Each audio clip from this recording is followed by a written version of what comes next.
Lavale tuleb Annabel!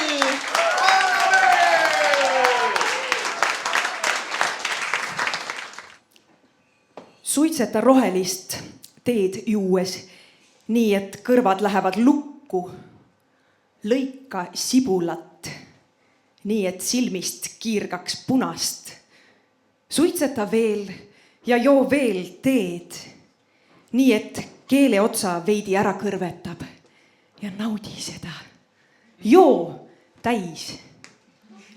Määri tiigrisalvi reite sisekülgedele ja kuula teki all oratooriumi ja hakka oma õe pärast muretsema ja lahinal nutma.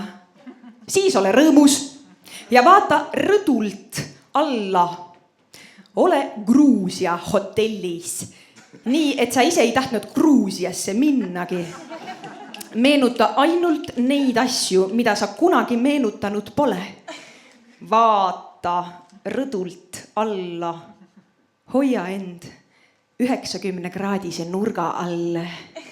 Nii et valge kardin puudutab äsja puhtaks pestud selgroogu.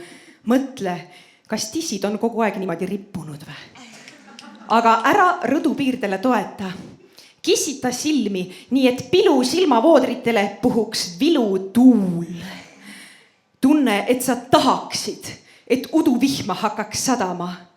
Tunne, et sa tahad käsi raputada ja oma huuled lõdvaks lasta. Kõigepealt ülemised, siis alusta mõtet, et hakkad oma päevades rohkem päikest märkama. Kahtle korraks, aga ära märka, et üks pervert ja 2 Gruusia poissi sind rõdul näevad. Looda, et sa võidad 15 miljonit eurot.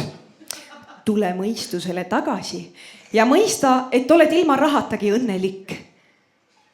Aga ära hakka keelt hammustama, et kõrvetust uuesti tunda. Ära mõtle, et inimestele peaks oma töö ikkagi meeldima. Ära meenuta midagi head tehislikult. Ära kiirusta eluga, sellepärast, et lähedased võivad iga hetk ära surra. Ära otsi kunagi samasugust rõdu kogemust, sest muidu võid lõpuks rõdule sattuda teise eesmärgiga.